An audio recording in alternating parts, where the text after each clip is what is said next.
we have some issues with the power steering system. There's a little bit of whine from the pump. I want to see what's going on up here. I'm already not liking the color of what I'm seeing. Stay tuned, I'll be right back.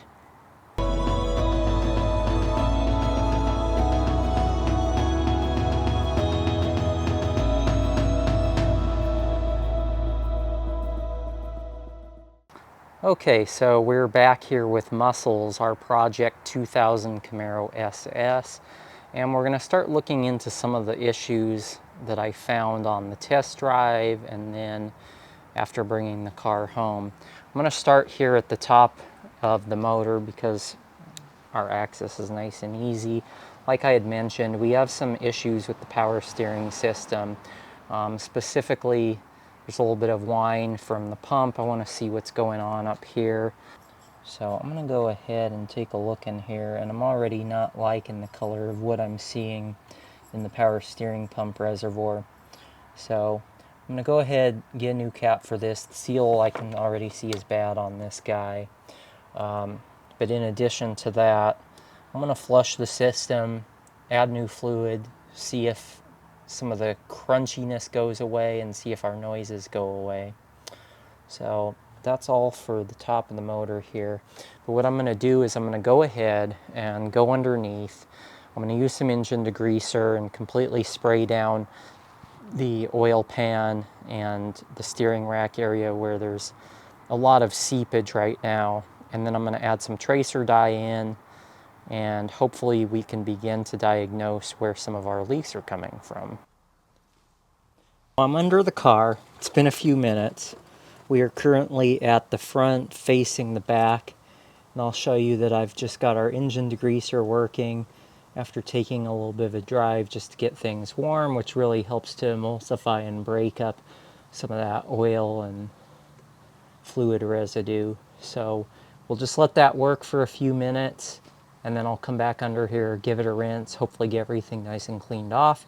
That way when we put our tracer dye in, we can hopefully figure out where the source of the leak is coming from. Also want to mention, we've got our pan here. Make sure I have a nice big pan when you're doing this. Let's take care of the environment, make sure that nothing's going into the storm water and into the storm drains. Catching you up after we cleaned everything up underneath with the degreaser and rinsed everything off. I went ahead and went to the top end, also did some degreaser on the top of the engine bay, and just got things a lot more cleaned up under here so I can see what's going on, clean up a bit around the valve covers, make sure that we don't have any leaks there, or at least have a clean slate to look from after we get the tracer dye put in here. So it's looking a lot better under here, a lot cleaner to work with. But let me show you what we've got going on. So here is our pan of muck that came off from all of our oil and fluid residue that had collected underneath the car, but we're a lot cleaner under there now. So I'm going to go ahead, put the tracer dye in, drive it around a bit, and we will see if I can figure out where this is coming from. Okay, so now that I've cleaned everything up and inspected underneath, and we've got parts ordered and coming, I'm going to throw some leak detection dye into the power steering pump as well as into the engine so that we can hopefully see with the UV light in a bit where this is coming from. So of this 1 ounce amount, I'm going to pour a little bit first into the power steering reservoir, which, by the way, is looking really terrible. Then I'm going to go over and pour the rest right into the engine. I'll drive it around a bit, run some errands, and then check on it.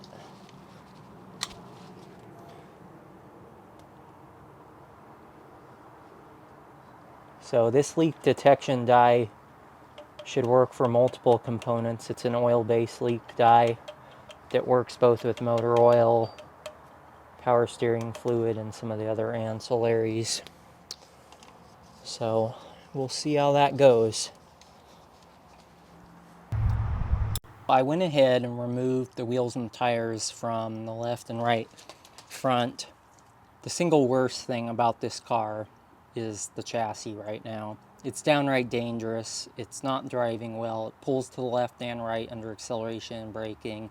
The steering's super heavy, which I suspect has something to do with either a bad steering pump or that nasty fluid that we saw up in there a few minutes ago. But underneath here, it's good and bad news. We have new brakes. Brake pads are good. Rotors are good on it. But as you can see, as I get up here to the upper control arms, we have some split bushings at the top. On our lower control arms, I don't know if you can see in there very well, but also the bushings looking a little worse for wear. And finally, our tie rod ends are absolutely shot on the outers. So that, along with the fact I noticed these were the original Decarbon struts, yeah, you've got a recipe for 24 years of aging, so that's probably why this car isn't driving very well. This is the passenger side. I'm going to go ahead and take us over to the driver's side, see how that's looking. So over here, again, our outer tie rod end, ball joints aren't looking very good. They're pretty shot. Our lower control arms also not looking great over here. I can tell that everything under here is original, which in a way is good because we know that this car hasn't been messed with too much. But again, it's 25 years old or 24 years old. These bushings have seen better days along with the carbon struts. So I'm going to order new tie rod ends, outer tie rod ends, new upper and lower control arms. And I'm going to go ahead and replace those along with the struts and see if we solve our wayward steering issues they're causing for this car to be pretty dangerous at the moment. Please go watch the next two videos in the series where we go over the leaking power steering pump replacement on this car, as well as a full rebuild of the front end. And also, watch the full review where we go over what we found with the leaks and what all we've done to make this car good again. Thank you for watching.